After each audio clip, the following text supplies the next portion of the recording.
Hello दोस्तों, नमस्कार। आप सभी का एक बार फिर से हार्दिक स्वागत है आशीष क्लासेस पर। 10 नवंबर का सेशन हम डिस्कस करेंगे।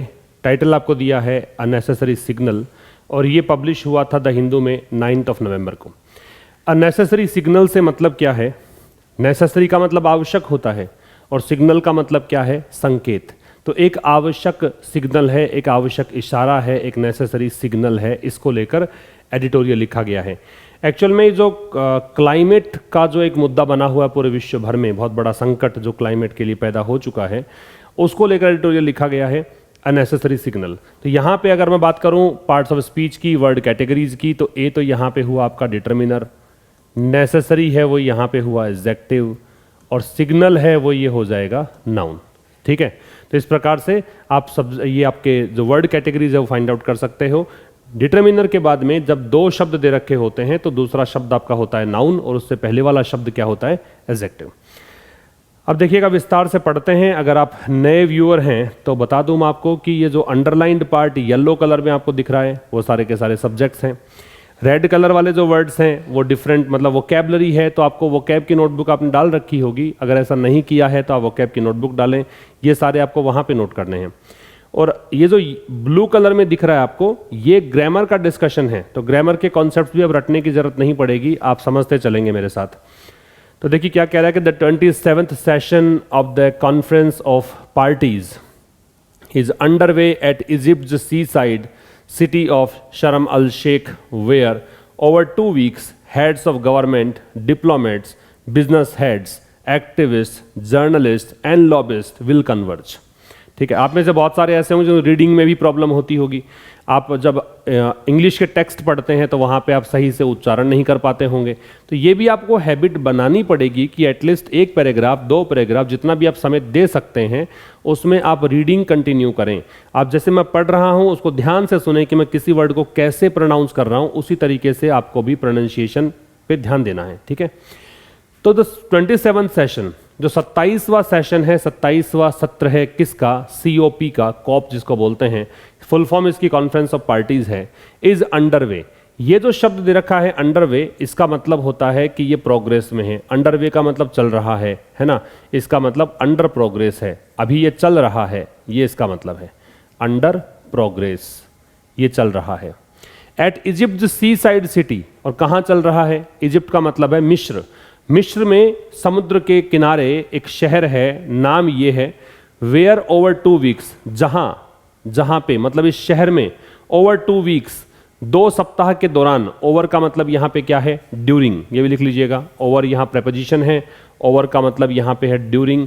जहां 2 सप्ताह तक जो ये चलेगा सम्मेलन, कॉन्फ्रेंस, इन 2 सप्ताह में हेड्स ऑफ गवर्नमेंट, जो अलग अलग सरकार हैं उसके जो हेड्स हैं, वो डिप्लोमेट्स, मतलब जो डिप्लोमेट्स हैं, राजनयिक हैं, एम्बेसडर्स हैं, कॉन्सुलेट्स हैं वो लोग, बिजनेस हेड्स, जो बिजनेस के हेड हैं वो, एक्टिविस्ट, एक्टिविस्ट क्या होता है? किसी खास कोज के लिए अपनी आवाज़ उठाने वाले व्यक्ति को एक्टिविस्ट कहते हैं। जैसे जलवायु परिवर्तन के कारण जो नुकसान हो रहा है, अब जलवायु के लिए, जलवायु के संरक्षण के लिए हमें क्या करना चाहिए, मतलब जलवायु जो विपरीत परिस्थितियां बनी हुई है, उन विपरीत परिस्थितियों कैसे अनुकूल स्थितियों में ढाला जाए, ये जो काम करता है, ये काम करते हैं एक्टिविस्ट। तो इसलिए एक्टिविस्ट ये मतलब है। जर्नलिस्ट, पत्रकार। लॉबिस्ट क्या होता है? लॉबिस्ट है जो किसी, कह सकते हो कि कोई पॉलिटिशियन है या फिर कोई ऑर्गेनाइजेशन है, बिजनेस ऑर्गेनाइजेशन है, उनको परसुएड करने वाला, उनको मनाने वाला व्यक्ति कि भाई आप ऐसा करिए, वो व्यक्तियों को बोलते हैं लॉबिस्ट। वैसे लॉबिस्ट एडवोकेट्स भी होते हैं, समर्थक भी होते हैं, किसी चीज़ का पक्ष लेने वाले भी होते हैं। विल कन्वर्ज, कन्वर्ज का मतलब है कम टुगेदर। कन्वर्ज का मतलब क्या है? कम टुगेदर, मतलब इकट्ठे होना या फिर मिलना, मीट भी कह सकते हो, कम टुगेदर भी कह सकते हो, मिलना। तो कह रहा है कि भाई 27वां सेशन COP का प्रोग्रेस में है, चल रहा है। कहाँ चल रहा है? ये शहर का नाम बताया, शर्म अल शेख, ये कि इजिप्ट का एक समुद्र किनारे का एक शहर है। यहाँ 2 सप्ताह में ये लोग इकट्ठे होंगे। सीधा सिंपल हो गया। सब्जेक्ट वर्ब की अगर बात करेंगे तो ये जो 27वां सेशन है, इसकी वर्ब तो आपको दे रखी है इज, राइट। और ये जो मैंने येलो कलर में दे रहे हैं सारे words, heads of government, diplomats, business heads, activist, journalist, lobbyist, इनकी वर्ब है विल कन्वर्ज है, रेड कलर में हमने देखा कन्वर्ज और अंडरवे, अंडरवे का मतलब हमने देख लिया, कन्वर्ज का मतलब देख लिया। तो ये एक अप्रोच होनी चाहिए किसी भी एडिटोरियल को पढ़ने की, किसी भी पैराग्राफ को इंग्लिश में पढ़ने की। आगे देखिए, the attempt is to inch ahead. Inch noun नहीं है, वर्ब है, याद रखें।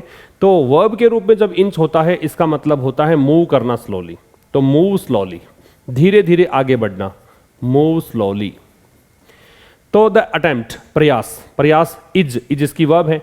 प्रयास क्या है? प्रयास है आगे बढ़ने का, अहेड का मतलब आगे, तो आगे बढ़ने का प्रयास है ऑन ए ग्लोबल रीहोल। देखिए रीहोल वैसे कोई वर्ड होता ही नहीं है, रीहोल की जगह आप बेहतर है कि इसको आप इसी रूप में लें जैसे कि ओवरहोल को लिया करते हैं, एक वर्ड होता है ओवरहोल, तो वैसे ही आप रीहोल को पढ़ सकते हैं। तो रीहोल यहां पे ओवरहोल का मतलब देगा।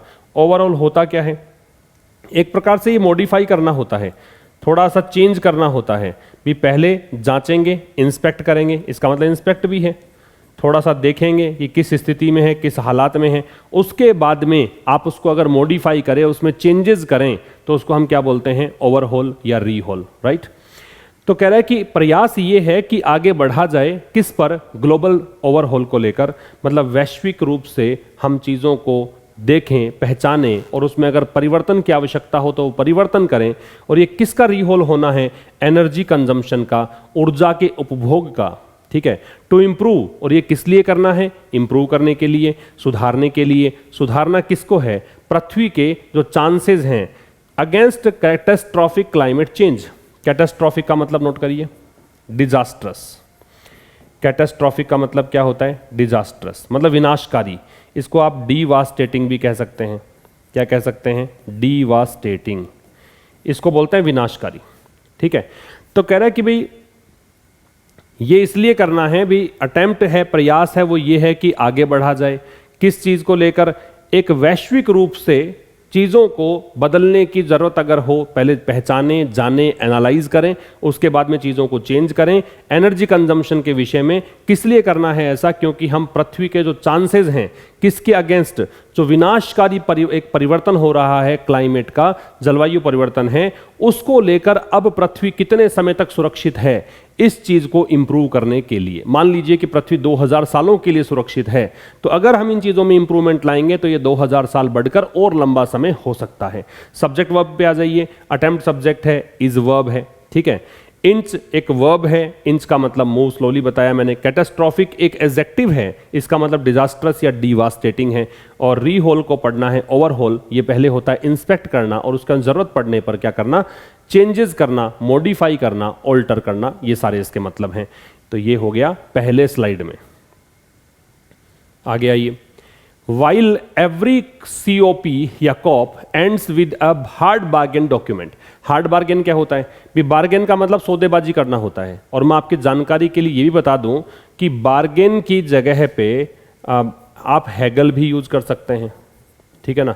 बार्गेन के स्थान पर आप क्या यूज कर सकते हैं? हैगल। ये क्या होता है? ये होता है सौदेबाजी करना, ठीक है ना।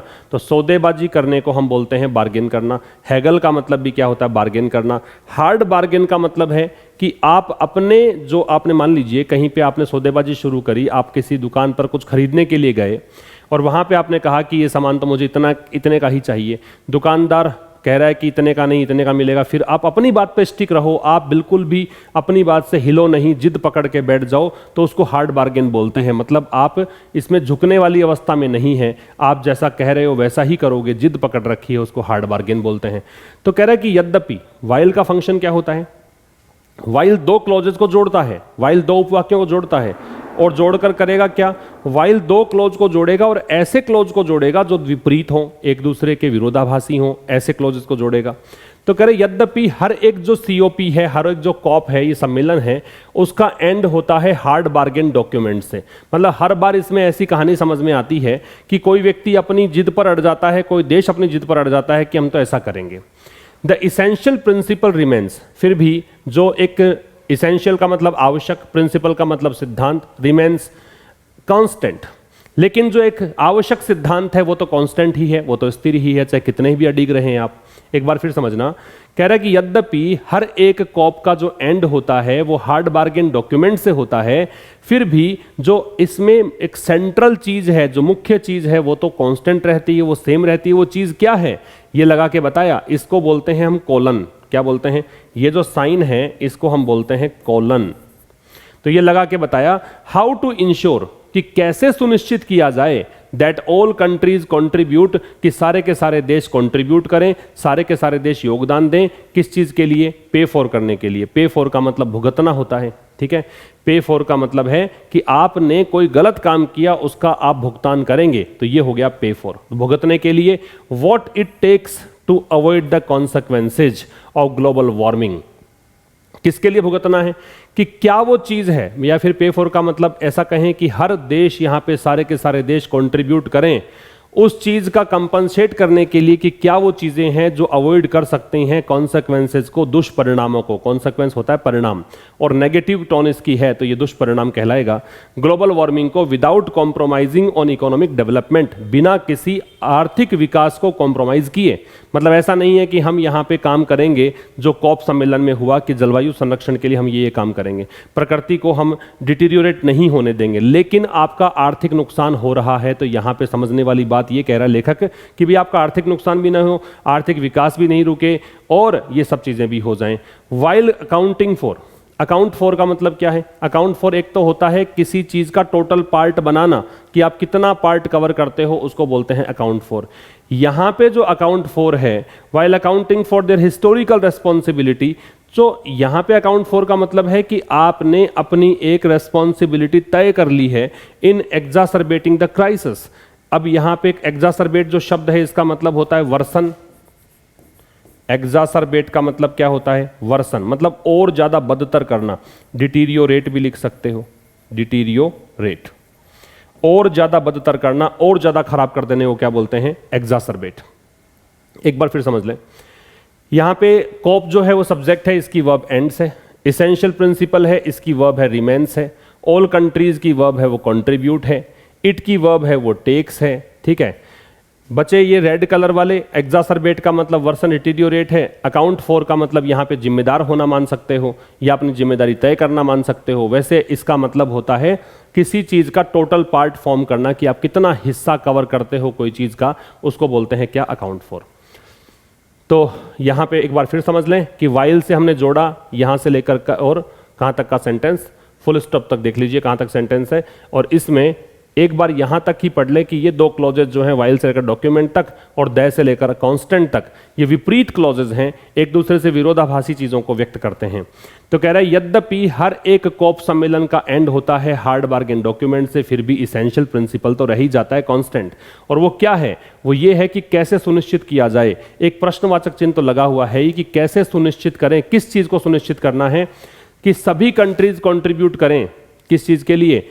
सभी कंट्रीज का योगदान होना चाहिए कि वो यहाँ पे वो प्रयास करें कि ग्लोबल वार्मिंग के दुष्परिणाम जो है उससे कैसे बचा जाए। क्या वो चीज़ें हैं कि हमें करनी चाहिए ग्लोबल वार्मिंग के कॉन्सिक्वेंसेस से बचने के लिए, और वो भी कैसे? बिना इकोनॉमिक डेवलपमेंट और कॉम्प्रोमाइज़ के। मतलब यहाँ पे भी कॉम्प्रोमाइज़ ना करें। यहाँ पे भी ऐसा नहीं है कि आपका आर्थिक विकास रुक जाए फिर आप ये काम करो, ऐसा नहीं है। एक साथ में एक काम और दे रखा है, वाइल के बाद में जब भी आप वर्ब लगाते हैं तो आईएनजी लगता है सीधा। वाइल के ठीक बाद में जब वर्ब लगाएंगे तो क्या लगेगा? आईएनजी। तो यहां लग रहा है ING. While accounting for their historical responsibility, साथ में यहां पे उनको अपनी ऐतिहासिक जिम्मेदारी तय करनी है इन एग्जासर्बेटिंग द क्राइसिस, की आपने इतिहास में पास्ट में क्या क्या काम किए हैं जिसके कारण ये स्थितियां बदतर हो रही है, वो भी आपको भुगतना है, वो भी आपको समझना है, एक्सेप्ट करना है कि आपने ये कंडीशंस, मतलब उद्योग धंधे बहुत आपने विकसित किए, उद्योगों से चूंकि जब जहरीली गैसेज ये सब निकलते हैं, है ना, तो इसके कारण क्लाइमेट जो है प्रभावित हुआ। तो आपको ये पता होना चाहिए, हर देश अपनी जिम्मेदारी तय करे कि आपने इतिहास में, आपने पास्ट में ये काम किए, इसके कारण ये संकट आया है। एक और काम की बात, ये जो क्राइसिस है ये सिंगुलर है, इसका प्लूरल फॉर्म बनता है क्राइसीज, CRISES, क्राइसीज इसका बनता है प्लूरल। ठीक है, तो ये हो गया इस स्लाइड में। आगे देखिए, देयर आर सेवरल कंट्रीज, बहुत सारे देश हैं। सेवरल डिटरमिनर है, सेवरल का मतलब होता है अनेकों। ठीक है। तो बहुत सारे देश हैं, स्पेशली आइलैंड का नेशंस, विशेष करके हम बात कर रहे हैं कौन से देशों की, ये वो देश हैं जो आइलैंड मतलब द्वीपीय देश हैं, ठीक है, आइलैंड नेशंस हैं, that stand to lose the most. Stand to का मतलब ये ऐसी स्थिति में है, लूज मतलब ये खोते हैं, द मोस्ट सबसे ज़्यादा, फ्रॉम ग्लोबल वार्मिंग, किससे, ग्लोबल वार्मिंग के कारण, without having a role in causing it, जबकि इनका इसे कोज करने में या ग्लोबल वार्मिंग में इनका कोई योगदान नहीं होता। द्वीपीय देश है ना, भुगतना सबसे ज़्यादा उनको पड़ता है, जबकि उनका तो इसके अंदर कोई ये है ही नहीं कि इन्होंने ऐसा किया है। जो द्वीपीय देश हैं वो तो इतना पोल्यूशन वगैरह सब कुछ करते ही नहीं है, जिसके कारण जलवायु प्रभावित होती है, ग्लोबल वार्मिंग होती है, लेकिन भुगतना सबसे अधिक उनको पड़ता है। सब्जेक्ट है सेवरल कंट्रीज, वर्ब है आर। अब आप नए हैं तो बताइए कि इससे पहले क्यों लगा ये क्रिया, क्योंकि ये इन्वर्जन का कॉन्सेप्ट है, ठीक है। जब भी आप देयर से सेंटेंस को स्टार्ट करते हो तो आपको लगाना होता है इन्वर्जन। इन्वर्जन से मेरा मतलब है क्रिया अपने सब्जेक्ट से ठीक पहले आएगी। तो यहां पे सेवरल कंट्रीज से पहले क्या आ गया, आर आ गया, राइट। तो ये हो गया इन्वर्जन का कॉन्सेप्ट। सेवरल के साथ में नाउन कैसी आती है, प्लूरल आती है, तो कंट्रीज आ गया। तो कह रहा है कि बहुत सारे देश हैं, विशेष करके कौन से देश हैं, आइलैंड नेशंस हैं। दैट यहां पे किसके लिए आ गया, आइलैंड नेशंस के लिए, ठीक है। तो ये वो देश है, रिलेटिव प्रोनाउन है दैट। रिलेटिव प्रोनाउन का मतलब है रिलेट करता है, संबंध बताता है, रिश्ता बताता है, तो यहाँ पे संबंध है नेशंस से। तो ये वो देश हैं जिनको कि सबसे ज़्यादा भुगतना पड़ता है ग्लोबल वार्मिंग से, और वो भी किसके बगैर, कि उनका कोई रोल नहीं होता इसे करने में, ठीक है, without having a role in causing it. Preposition के बाद में आईएनजी लगता है, ये घटना देखिए 2 बार देख सकते हैं। विदाउट प्रेपोजिशन था, हैविंग आईएनजी फॉर्म है, इन प्रेपोजिशन है, और ये कॉजिंग आईएनजी फॉर्म है। इट यहां पे आ रहा है किसके लिए, ग्लोबल वार्मिंग के लिए। समझ में आ गया होगा। आगे देखिए, given that COP agreements are non binding on the signatory member states. Given है ना, वो प्रेपोजिशन होता है। वैसे गिवन का मतलब होता है कंसीडरिंग। क्या मतलब है, गिवन से मतलब है कंसीडरिंग, मतलब ये देखते हुए, ये मानते हुए, इस बात पर विचार करते हुए। अब यहां एक्चुअल में इसने दैट लगा दिया, तो दैट होता है कंजंक्शन यहां पे, क्योंकि इसके बाद देखिए नया क्लोज स्टार्ट हो रहा है। कोप अग्रीमेंट्स है वो सब्जेक्ट बन गया है, तो यहाँ ये प्रेपोजिशन नहीं है। क्योंकि आपको ये पता होना चाहिए कि जब ये प्रेपोजिशन हो या कोई भी प्रेपोजिशन हम लगाते हैं उसके बाद तो हम ऑब्जेक्ट लगाते हैं सीधा, लेकिन ये एक्चुअल में प्रेपोजिशन है ही नहीं, यहाँ पे दैट लग गया इस कारण से। तो आगे हम लगा रहे हैं क्या, सब्जेक्ट। ये क्लोज जोड़ रहा है, कंजंक्शन है। तो इस बात को देखते हुए कि कोप अग्रीमेंट्स जो है नॉन बाइंडिंग है। नॉन बाइंडिंग का मतलब क्या होता है, भी कोई चीज बाइंडिंग है वो बाध्यकारी है, आपको ऐसा करना ही पड़ेगा, आपके लिए मैंडेटरी है, कंपलसरी है। लेकिन अगर कोई चीज नॉन बाइंडिंग है, इसका मतलब वो कंपलसरी नहीं है, आप चाहें तो उसको छोड़ भी सकते हैं, वॉलेंट्री है, स्वैच्छिक है। सिग्नेटरी मेंबर स्टेट्स का मतलब, सिग्नेटरी मेंबर स्टेट मतलब वो देश जिनके की सिग्नेचर हो रखे हैं, वो देश जो कि इसके मेंबर्स हैं, जो इस कॉन्फ्रेंस में हिस्सा लेते हैं, वो हो गए signatory member states. And volt फास, वोल्ट फास एक नाउन है, इसका मतलब होता है बिल्कुल कह सकते हो चेंज, एकदम से ड्रेस्टिक चेंज, एक बड़ा चेंज, एक बड़ा बदलाव, उसको बोलते हैं वोल्ट फास। ये एक नाउन है, याद रखिएगा। Not unusual such as the United States unilaterally. Unilaterally का मतलब लिख लीजिए, वन साइडेड। यूनिलैटरली का मतलब क्या है, वन साइड है। ये एक्चुअल में कैसे बनता है, लेटरल जो है ना, LATERAL, इसका मतलब होता है साइड। लेटरल का मतलब क्या होता है, साइड। जब आप यूनी लगाते हो UNI तो एक पक्षीय हो जाएगा, आप बाई लगाते हो BI तो ये द्विपक्षीय हो जाएगा, आप ट्राई लगाते हो त्रिपक्षीय हो जाएगा। तो ऐसे ये पक्ष लगातार बढ़ते रहेंगे, जो भी गिनती आपने लगाई है उसके हिसाब से। एग्जिटिंग का मतलब बाहर निकलना। द अग्रीमेंट इस समझौते से ओनली टू ज्वाइन अगेन, और फिर वापस ज्वाइन कर लेता है ये। फिर समझिए, इस चीज को देखते हुए कि जो स्कोप अग्रीमेंट्स हैं वो नॉन बाइंडिंग हैं, इनका कोई दबाव नहीं है जिन जिन लोगों के हस्ताक्षर हैं, जिन देशों के हस्ताक्षर, देश इसके मेंबर हैं उनके लिए। मतलब यहाँ पे जो भी समझौते होते हैं वो ऐसे बाइंडिंग नहीं है कि करना ही पड़ेगा, नहीं करोगे जुर्माना भुगतना पड़ेगा, ऐसा नहीं है। और कह रहा है कि एंड वोल्ट फासेज नॉट अनयूजुअल, और यहाँ पे सीधी सी बात है कि वहाँ तो हाँ करके जाते हैं कि हाँ भाई हम तो ये आपका काम जो है आपने डिस्कस किया है मीटिंग में, हम पूरा करेंगे, हम जाके देश में जाके हमारे जो भी हमारे सरकार के लोग हैं उनसे बात करेंगे, इस दिशा में प्रयास करेंगे। लेकिन वहाँ जाकर बदल जाते हैं, इन्होंने कमिटमेंट किया उसको पूरा ही नहीं करते हैं, ठीक है। तो ये वोल्ट फासेज जो है वो अनयूजुअल नहीं है। कैसे, ये इसने डैश लगा के बताया, सच एज, इसका प्रयोग करते हैं उदाहरण देने के लिए। यूनाइटेड स्टेट्स से पहले द है, पता ही है आपको, कुछ ऐसे देश जिनके साथ यूनाइटेड शब्द जुड़ता है उनमें द लगता है, चाहे वो US हो, चाहे वो UK हो, चाहे वो UAE हो, ठीक है। तो जैसे कि देखिए कि यूएस जो है वो वन साइडेड डिसीजन लेता है कि जब चाहे तब ये इस अग्रीमेंट से एग्जिट हो जाता है कि मैं तो इस अग्रीमेंट में नहीं हूं, और फिर से ज्वाइन कर लेता है। तो ये मनमाना रवैया है इन देशों का। These meetings also serve as a forum. Forum का मतलब होता है मंच, स्टेज। तो ये जो मीटिंग्स हैं, इस प्रकार के जो सम्मेलन होते हैं, वो इस रूप में भी काम करते हैं। किस रूप में? कि ये एक मंच का काम करते हैं पब्लिक पोस्चरिंग के लिए। पोस्चरिंग क्या होता है? पोस्चरिंग का मतलब यहाँ पे आप एटीट्यूड मान लो, नजरिया मान लो, आउटलुक मान लो कि लोग कुछ कहना चाहें तो वहां पे इस प्रकार की मीटिंग में कुछ कह सकते हैं। उनके पब्लिक पोस्चरिंग का काम भी ये करती है। ठीक है, आगे देखिए। Countries announce their commitment to, countries देश अनाउंस घोषणा करते हैं, देयर कमिटमेंट, देयर क्यों? क्योंकि कंट्रीज प्लूरल है इसलिए। कमिटमेंट प्रतिबद्धता, वादे करते हैं, टू लॉफ्टी एनवायरमेंटल गोल्स। और कमिटमेंट किस चीज का होता है? लॉफ्टी मतलब होता है टॉल या हाई। लॉफ्टी एडजेक्टिव है, इसका मतलब होता है या तो टॉल और या फिर इसे कहेंगे हाई। तो ये बड़े बड़े वादे कर जाते हैं, बड़े बड़े पर्यावरण के संबंध में जो गोल्स निर्धारित होते हैं, लक्ष्य निर्धारित होते हैं, उनके ये वादे कर जाते हैं। बट डू लिटिल, लेकिन ये करते ना के बराबर हैं। लिटिल और फ्यू के पहले जब हम ना तो लगाते हैं ए और ना ही लगाते हैं द, तो उसका मतलब होता है नो। लिटिल और फ्यू के साथ में ना तो अगर ए लगाएं ना द लगाएं तो इसका मतलब क्या होता है? नो, याद रखिएगा। और बता दूं मैं एक काम की बात और, कि लिटिल वैसे आपने पढ़ा होगा कि डिटरमिनर है, लेकिन यहां पे ये प्रोनाउन की भूमिका में है। क्यों? क्योंकि अगर ये डिटरमिनर होता तो इसके बाद में हम लगाते नाउन। ठीक है, अब डिटरमिनर चूंकि ये है नहीं, नाउन इसके आगे है नहीं, तो मैं इसको कहूंगा प्रोनाउन, क्योंकि ये आगे नाउन नहीं ले रहा है अपने। तो कह रहा है कि देश घोषणा करते हैं अपने कमिटमेंट के बारे में। उनका कमिटमेंट होता है, बड़े बड़े लक्ष्य निर्धारित कर लेते हैं, लेकिन करते ना के बराबर हैं। To execute the often stringent measures. Stringent का मतलब होता है स्ट्रिक्ट, बहुत ही सख्त। मेजर्स का मतलब होता है कदम। तो अक्सर यहां पे जो भी स्टेप्स उठाए जाते हैं, जो भी यहां पे तय किया जाता है, बड़े ही स्ट्रिक्ट चीजें तय की जाती हैं और वो उनको एग्जीक्यूट नहीं कर पाते हैं, वो उनको लागू नहीं करते हैं।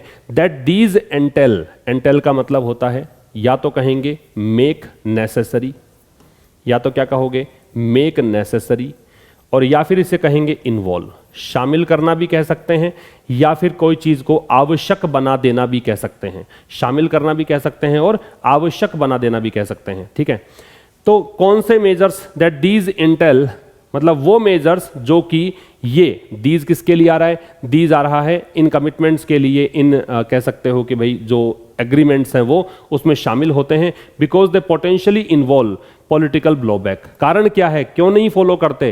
क्योंकि ये जो अग्रीमेंट्स हैं या कमिटमेंट्स हैं उनमें पोटेंशियली मतलब संभावित रूप से, पॉसिबली इन्वॉल्व शामिल होता है पॉलिटिकल ब्लोबैक, राजनीतिक नेगेटिव रिएक्शन।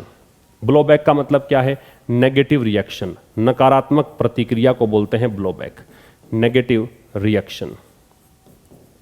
तो इसमें कुछ नेगेटिव रिएक्शन भी शामिल होते हैं इस कारण से, चूंकि उनको देश में आलोचना झेलनी पड़ सकती है, देशवासी उनके सपोर्ट में ना आए ऐसा हो सकता है, उनको वोट ना मिले ऐसा हो सकता है, इसलिए वो प्रतिबद्धता जो है, कमिटमेंट जो है पूरा नहीं करते हैं। सब्जेक्ट था कंट्रीज, वर्ब आई अनाउंस। सब्जेक्ट हुआ दीज, वर्ब आई एंटेल। लॉफ्टी का मतलब हाई या टॉल है, स्ट्रिंजेंट का मतलब स्ट्रिक्ट है। ठीक है, आगे देखिए। आगे दे यहाँ पे सब्जेक्ट है, वर्ब इसकी इन्वॉल्व है। आगे है हाउ एवर, ये कंजंक्शन होता है, ये एक एडवर्ब होता है, इसका मतलब होता है फिर भी, हालांकि। क्या? COPs do serve as an effective nudge. Nudge का मतलब है एनकरेजमेंट। नज का मतलब क्या है? एनकरेजमेंट। लिखते चलिएगा, कोई भी चीज छोड़नी नहीं है आपको। और अगले सेशन में जब आप आएँ तो उससे पहले सब कुछ पढ़कर आना है, एक एक चीज आपको याद होनी चाहिए, खुद से झूठ बोलना नहीं है। COPs do serve as an effective nudge, कह रहा है कि कॉप सम्मेलन जो ये हैं, ये एक इफेक्टिव प्रोत्साहन के रूप में काम करते हैं, एक प्रभावी प्रोत्साहन के रूप में सर्व करते हैं। सर्व मतलब काम करते हैं ऐसा। ठीक है, आगे देखिए। इवन अ डिकेड अगो, अब कह रहा है कि यहां तक कि एक दशक पहले की भी अगर बात करेंगे आप, तो एक दशक पहले भी the link between global warming and climate change had sizeable critics. Sizeable का मतलब क्या है? साइज जिसकी ज्यादा हो, संख्या में, मात्रा में, है ना, बहुत बड़ा, कंसिडरेबल। तो इसको हम लिख सकते हैं क्या? कंसिडरेबल। कल के सेशन में ही हमने ये वर्ड डिस्कस किया था। कंसिडरेबल का मतलब होता है बहुत ज्यादा। तो कह रहा है यहां तक कि एक डिकेड पहले भी जो लिंक था, जो जुड़ाव था, जो संबंध था किस किस के बीच में? ग्लोबल वार्मिंग और climate change had sizeable critics, मतलब इसकी आलोचना करने वाले लोग बहुत थे, वो मानते नहीं थे कि ग्लोबल वार्मिंग के कारण क्लाइमेट चेंज आ रहा है क्या, वो मानने वाले नहीं थे। Now no country challenges fundamental science, लेकिन अब देखो समय बदल गया है, अब कोई भी देश ऐसा नहीं है जो एक मौलिक विज्ञान है उसका चैलेंज करता हो। अब ये साइंस को चैलेंज नहीं कर रहे हैं, इनको पता लग गया है कि हाँ आने वाले समय में आपदाएं आ सकती हैं, कैटास्ट्रॉफिक इवेंट्स झेलने पड़ सकते हैं। ठीक है, तो साइजेबल एडजेक्टिव है, कैसे है, क्योंकि एबल एंडिंग है, जिन वर्ड्स के एंड में एबल होता है वो सारे एडजेक्टिव्स होते हैं, ये ध्यान रखना है। अच्छा जी, नो है वो डिटर्मिनर है, याद रखेंगे, और नॉट होता है वो एडवर्ब होता है, ये ध्यान रखेंगे। क्या बोला मैंने, नो होता है डिटर्मिनर, ठीक है, और नॉट जो है वो क्या होता है, वो होता है एडवर्ब। ये दोनों ही बातें ध्यान से समझ लीजिएगा, दोनों में डिफरेंस है। ठीक है, आगे कह रहा है a fossil fuel free future. Fossil fuel जीवाश्म ईंधन को बोलते हैं, एग्जाम्पल के लिए तेल कह दीजिए, प्राकृतिक तेल है या कोयला है, ये सब क्या है, फॉसिल फ्यूल्स हैं। ठीक है, तो जीवाश्म ईंधन से फ्री फ्यूचर, ऐसा फ्यूचर जिसमें जीवाश्म ईंधन का प्रयोग ना करना पड़े, इज द डायरेक्शन, ये वो दिशा है, that the world is moving towards, जिसकी तरफ दुनिया जो है वो जा रही है, पूरी दुनिया उसकी तरफ ही आगे बढ़ रही है, ये इसका मतलब है। फॉसिल फ्यूल फ्री फ्यूचर की वर्ब है इज, और वर्ल्ड की वर्ब है वो इज है, दुनिया के लिए, विश्व के लिए द लगेगा, ये ध्यान रखना है। ठीक है, आगे देखिए, इट इज दस एप्रोप्रिएट, तो इस कारण से ये बड़ा उपयुक्त है, एप्रोप्रिएट है, प्रॉपर है, that COP 27 is viewed as, कि इसको देखा जाए, इस सम्मेलन को देखा जाए the so called implementation COP, implementation COP के रूप में। इम्प्लीमेंटेशन क्या होता है, एग्जीक्यूट करने का प्रोसेस, लागू करने की प्रक्रिया। तो आप इसको ऐसे देखो कि इसमें जो भी तय होगा वो लागू किया जाएगा, उसको एग्जीक्यूट किया जाएगा, इस रूप में देखें। तो इट की वर्ब है इज, तो इस प्रकार से ये एप्रोप्रिएट एडजेक्टिव है, दैट कंजंक्शन है। COP 27 की वर्ब इज व्यूड है, पैसिव वॉइस है, बी के साथ में थर्ड फॉर्म, व्यू के साथ में एज लगता है, किस रूप में देखा जाए, इसलिए ये ध्यान रखेंगे। तो इस प्रकार से ये एप्रोप्रिएट है कि COP 27 को देखा जाए किस रूप में, सो कोल्ड में तथा कथित, ठीक है, जैसा कि कहा जाता है, परपर्टेड जिसको कह सकते हो। तो आप यूं कहें कि ये इंप्लीमेंटेशन कोप के रूप में देखा जाए, किस लिए, to borrow a term from Sameh Shoukry. ये टर्म, ये जो शब्द है, ये इंप्लीमेंटेशन कोप, ये किसने दिया, ये इस व्यक्ति ने दिया। ये आदमी है कौन, ये इजिप्ट का फॉरेन मिनिस्टर है और प्रेसिडेंट है COP 27। ठीक है, आगे देखिए, मतलब अध्यक्षता इन्हीं के नेतृत्व में अध्यक्षता हो रही है, ये फॉरेन मिनिस्टर हैं इजिप्ट के, इजिप्ट में ही तो ये सम्मेलन चल रहा है। Shifting from fossil fuels to renewable resources, fossil fuel मैंने बताया एग्जांपल आपको, कोयला हो सकता है, तेल हो सकता है। इधर अगर बात करूं मैं रिन्यूएबल सोर्स की, तो रिन्यूएबल सोर्स का मतलब हाइड्रो पावर हो सकता है, सोलर पावर हो सकता है, ठीक है ना, विंड पावर हो सकता है, तो हवा से आप बनाएंगे या फिर बिजली आप बनाएंगे, सोलर पावर का यूज करेंगे ऊर्जा के लिए, तो ये एनर्जी प्राप्त करने के वो संसाधन हैं जो कि प्राकृतिक हैं। ठीक है, तो कह रहा है क्या कि आप अगर इससे शिफ्ट हो, जो जीवाश्म ईंधन पे डिपेंड है उसको छोड़कर अगर आप इधर जाते हो तो इज एक्सपेंसिव, तो ये महंगा है। And the large developing countries, और बड़े बड़े दो विकासशील देश हैं, नाम बता रखे हैं ये देश, while committing to a carbon free future also underline, हालांकि इन्होंने ये तो एक कमिटमेंट किया है कि हम कार्बन फ्री फ्यूचर चाहते हैं, कार्बन का उत्सर्जन ज़्यादा नहीं हो ऐसा फ्यूचर चाहते हैं, लेकिन इन्होंने अंडरलाइन किया है। अंडरलाइन का मतलब क्या होता है, जब मैं कोई चीज़ अंडरलाइन कर रहा हूँ इसका मतलब मैं उसको हाईलाइट कर रहा हूँ, तो यहाँ पे अंडरलाइन का मतलब क्या हो जाएगा, हाईलाइट। तो ये यहाँ पे जोड़ देते हैं किस बात पर, देयर राइट, कि उनका अधिकार है, ये देश कहते हैं कि हमारा अधिकार है किस चीज़ का, कि हम फॉसिल फ्यूल्स पर निर्भर हों। रिलाई ऑन का मतलब होता है डिपेंड ऑन, याद रखिएगा, रिलाई के साथ भी ऑन लगता है, डिपेंड के साथ भी ऑन लगता है, दोनों का मतलब निर्भर होना है। In the interim, in the interim एक फ्रेज है, इसका मतलब है मीन वाइल, इस दरमियान, इस दौरान, मीन वाइल कह सकते हो या ड्यूरिंग कह सकते हो, के दौरान का मीनिंग देगा। एक बार फिर समझ लीजिए, शिफ्टिंग यहाँ जेरेंड है, जब आईएनजी फॉर्म सब्जेक्ट बनता है, चूंकि मैंने कहा था कि जो येलो कलर में है अंडरलाइंड पार्ट है वो सारे सब्जेक्ट हैं, तो येलो कलर में है, अंडरलाइंड भी है, सब्जेक्ट हुआ, आईएनजी है, तो आईएनजी फॉर्म में जो सब्जेक्ट होते हैं वो सारे के सारे क्या कहलाते हैं, जेरेंड, ये हमेशा याद रखें। और जेरेंड को हम आम बोलचाल की भाषा में क्या कहते हैं, वर्बल नाउन कहते हैं, ये आपको ध्यान रखना है। तो कह रहा है फॉसिल फ्यूल से रिन्यूएबल रिसोर्सेज तक शिफ्ट होना जो है महंगा है, और बड़ी जो विकासशील देश हैं ये यहाँ पे अंडरलाइन करते हैं या जोड़ देते हैं इस बात पर कि कहते हैं कि हमारा अधिकार है कि हम फॉसिल फ्यूल्स पर डिपेंड हों जब तक कि हम शिफ्ट नहीं हो जाते हैं पूरी रिन्यूएबल रिसोर्सेज पर, तब तक। ठीक है, और वाइल के साथ मैंने क्या बताया था कि कमिट के जो भी वर्ब लगाओगे वो आईएनजी फॉर्म में आएगी, तो आईएनजी फॉर्म में है, और कमिट के साथ में टू लगता है, ये ध्यान रखना है आपको। प्रतिबद्धता आपकी किसके प्रति है, वादा आपने किससे किया है, उसके लिए किसका प्रयोग करेंगे, टू का प्रयोग करेंगे। नेक्स्ट पे आइए, वाइल देयर इज अग्रीमेंट, तो कह रहा है कि मैंने वाइल का प्रयोग क्या बताया कि दो अलग अलग क्लॉज जोड़ेंगे, विरोधाभासी क्लॉज होंगे, विपरीत दिशा के होंगे, जुड़ेंगे, उसको बोलते हैं, और ये कंजंक्शन का काम करता है while. While there is agreement, तो यद्यपि एक सहमति बनी है, समझौता हुआ है, the developed countries foot the bill. Foot the bill का मतलब होता है पे द बिल, हिसाब करना, पैसा चुकाना, तो ये लोग पैसा देंगे। द बल्क ऑफ द रेंगलिंग, रेंगलिंग का मतलब है डिस्प्यूट, रेंगलिंग का मतलब क्या है, डिस्प्यूट। फिर भी कह रहा है कि बल्क ऑफ द रेंगलिंग जो है, मतलब डिस्प्यूट जो है वो किस बात को लेकर है, डिस्प्यूट इस बात को लेकर है कि over determining how the bill is paid, इस बात को लेकर है कि ये तय कौन करेगा कि बिल पे किया कैसे जाए, कैसे ये पैसा दिया जाए, ये तय कौन करेगा। तो कह रहा है यद्यपि देयर इज अग्रीमेंट, सहमति है, समझौता हुआ है इस बात को लेकर कि developed countries foot the bill, developed countries हैं, विकसित राष्ट्र हैं, वो पैसा देंगे, लेकिन बड़ा, बल्क का मतलब बड़ा भाग, लेकिन इस विवाद का बड़ा हिस्सा तो ये है कि ये तय कौन करे, ये तय कैसे किया जाए, ये डिटरमिन कैसे किया जाए कि बिल पेमेंट करें कैसे। यहाँ पे बिल जो है वो सब्जेक्ट है, इसकी वर्ब है वो इज है, अग्रीमेंट है, इसकी वर्ब है वो इज है। ये पहले क्यों है समझ में आ गया होगा, देयर से स्टार्ट है। फुट द बिल एक फ्रेज है, इसका मतलब बिल चुकता करना है। बल्क की वर्ब है वो इज है, और बल्क का वर्ड कैटेगरी अगर आपसे पूछूं तो आप बोलेंगे कि ये यहाँ पे क्या है, नाउन। क्यों है नाउन, क्योंकि दे लग रखा है डिटरमिनर, डिटरमिनर के बाद में नाउन लगाते हैं, राइट। आगे देखिए, द इम्प्लीमेंटेशन कोप, अब कह रहा है जो इम्प्लीमेंटेशन कोप, ये जो टर्म दिया था फॉरेन मिनिस्टर ने इजिप्ट के, इंडिया हैज सेड, इसके बारे में भारत ने कहा है, इंडिया की वर्ब हैज सेड है।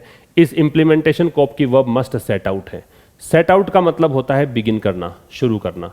तो कह रहा है कि ये जो कोप है ये जरूर से जरूर ऐसा होना चाहिए कि शुरुआत करे किसकी, ट्रांसपेरेंट पेमेंट सिस्टम, कि जो भी पेमेंट सिस्टम हो वो ट्रांसपेरेंट हो, पारदर्शी हो, कुछ भी वहां छिपा हुआ नहीं हो। And spell out, spell out का मतलब होता है एक्सप्लेन, समझाना, व्याख्या करना, एक्सप्लेन को बोलते हैं स्पेल आउट। और ये स्पेल आउट करे कि how countries already reeling under, reel under का मतलब है स्ट्रगल करना, struggle to deal with, struggle to deal मतलब किसी चीज से निपटने में संघर्ष करना, सफर करना, पीड़ित होना, उसको बोलते हैं क्या, रील अंडर। तो कह रहा है कि भाई ये भी समझाए, भारत ने कहा है कि जो इम्प्लीमेंटेशन कोप है वो जरूर से जरूर एक ट्रांसपेरेंट पेमेंट सिस्टम स्टार्ट करे और समझाए कि कैसे देश जो पहले से ही पीड़ित हैं, प्रताड़ित हैं, संघर्ष कर रहे हैं क्लाइमेट डिजास्टर से, जलवायु से होने वाली आपदाओं से, वो कैसे यहाँ पे कंपनसेट किए जा सकते हैं, कैसे उनका मुआवजा दिया जा सकता है, कैसे उनकी भरपाई की जा सकती है। Can be compensated, passive voice है, बी के साथ थर्ड फॉर्म है तो ये पैसिव हुआ। कंपनसेट का मतलब है मुआवजा देना, भरपाई करना, ठीक है। दिस विल ऑल्सो मीन, इसका मतलब ये भी होगा कि greater transparency from recipient Nations, कि जो इसका मतलब ये भी है कि अगर ट्रांसपेरेंट पेमेंट सिस्टम है तो दिया किसने ये भी निश्चित पता हो, और जिसने लिया है उसकी तरफ से भी कुछ छुपा हुआ नहीं हो। तो रिसिपिएंट नेशंस जो भी हैं, जो भी इसको प्राप्त करने वाले हैं पेमेंट को, वो भी यहाँ पे ट्रांसपेरेंसी बरतेंगे, ये इसका मतलब है। दिस की वर्ब है वो विल मीन है। ऑल्सो का प्रयोग हम मैन वर्ब से पहले करते हैं, याद रखिएगा। ऑल्सो एक एडवर्ब है, इसका प्रयोग हम कहाँ करते हैं, मैन वर्ब से पहले। तो कह रहा है कि इसका मतलब ये होगा कि यहाँ पे बहुत बड़ी ट्रांसपेरेंसी बरतनी पड़ेगी रिसिपिएंट नेशंस को भी। किस चीज को लेकर, कि on how this investment miserably improve a transition. Transition का मतलब लिख लो चेंज। तो यहाँ पे ये देखना पड़ेगा कि कैसे these investments measurably improve a transition, कि कैसे ये जो इन्वेस्टमेंट्स हैं, निवेश है, वो कैसे इंप्रूव करेंगे बदलाव को, मतलब बदलाव जो अभी फिलहाल विकृत स्थिति है वो कैसे सुधरेगी स्थिति। फ्रॉम पल्यूटिंग सोर्सेज, जो वर्तमान में प्रदूषित करने वाले सोर्सेज हैं, उनसे कैसे ये बदलाव होगा, ये यहाँ पे तय होगा इस इन्वेस्टमेंट से।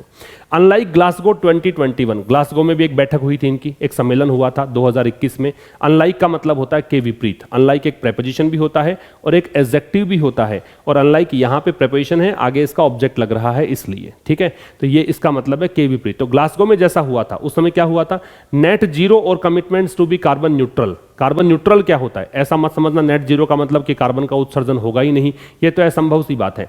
लेकिन नेट जीरो का मतलब ये है कि जितना कार्बन का उत्सर्जन देश करेगा उतना ही ये प्रकृति इसकी जो है, इसके जो सराउंडिंग है, इसका जो वातावरण है, या फिर कहें कि जो पेड़ पौधे लगे हैं उतना ही एब्जॉर्ब कर लेंगे, उतना ही कार्बन क्या करेंगे, उतना ही कार्बन ये एब्जॉर्ब करेंगे, शोषित करेंगे। उसको बोलते हैं क्या, नेट जीरो। तो ग्लासगो में क्या हुआ था, ग्लासगो में कहा था कि कमिटमेंट्स किए गए थे, प्रतिबद्धताएं जाहिर की गई थी कार्बन न्यूट्रल को लेकर। Were the flavour of the season, तो ये उस सीजन का जो ग्लासगो वाला सीजन था उसका फ्लेवर, फ्लेवर का मतलब टेस्ट होता है, यहां पे कहें कि उसकी खास बात ये थी उस समय। इंप्लीमेंटेशन COPs आर, अब इसके विपरीत जो ये वाला कॉप सम्मेलन चल रहा है मिस्र में, ये असंभव है। अनलाइकली का मतलब होता है असंभव होना, संभावना नहीं होना। रिजल्ट इन का मतलब होता है लीड टू, है ना, इसका मतलब इसका परिणाम ये निकलेगा। एम्बिशियस का मतलब महत्वाकांक्षी, और ब्रेक थ्रू का मतलब होता है सक्सेस। ठीक है, तो कह रहा है कि भाई इंप्लीमेंटेशन कॉप जो है उनकी संभावना नहीं है कि इनसे कुछ महत्वपूर्ण मतलब ब्रेक थ्रू निकले इस कार्बन न्यूट्रलिटी के संदर्भ में। वहां पे ऐसा हुआ था, यहां पे ऐसी कोई चर्चा नहीं हुई है, ये कहना चाह रहा है। Often however it is unspoken and subterranean that get the job done. अब कह रहा है अक्सर ऐसा भी होता है, इट इज द अनस्पोकन, कि ये वो चीज है जो अनस्पोकन है, जो बोली नहीं जाती है, और सबटेरेनियन का मतलब होता है हिडन है या सीक्रेट है, जो छिपा हुआ है। वैसे बोलते हैं अंडर द ग्राउंड को, अंडर द ग्राउंड जो होता है उसको बोलते हैं सबटेरेनियन। तो कह रहा है अक्सर देखने में आता है कि जो अनकहा होता है, जो छिपा हुआ होता है, that get the job done. ठीक है, तो ये क्या है, इससे ही काम पूरा होता है। जो छिपा हुआ है, जो अनकहा है, उसी से काम पूरा किया जाता है। COP27 must send the message, इस सम्मेलन से एक मैसेज जाना चाहिए साफ साफ, लाउड एंड क्लियर, बहुत ही स्पष्ट मैसेज जाना चाहिए।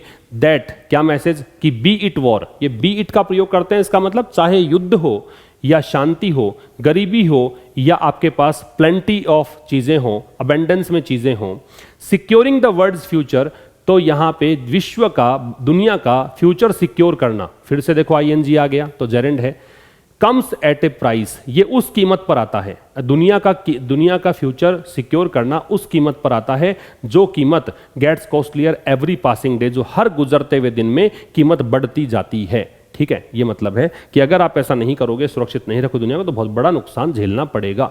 COP27 की वर्ब है मस्ट सेंड, सिक्योरिंग की वर्ब है वो कम्स है, दैट यहां पे इस प्राइस के लिए आ रहा है, इसकी वर्ब गेट्स है। ठीक है, और कॉस्टलियर का मतलब हो गया और अधिक कीमत यहां भुगतनी पड़ेगी। एवरी पासिंग डे मतलब हर दिन कीमत बढ़ती रहेगी। तो ये तो था आपका आज के इस सेशन में। अब जो स्टूडेंट्स पेड कोर्स में जुड़े हैं हमारे, उनके लिए क्विज है, तो देखिए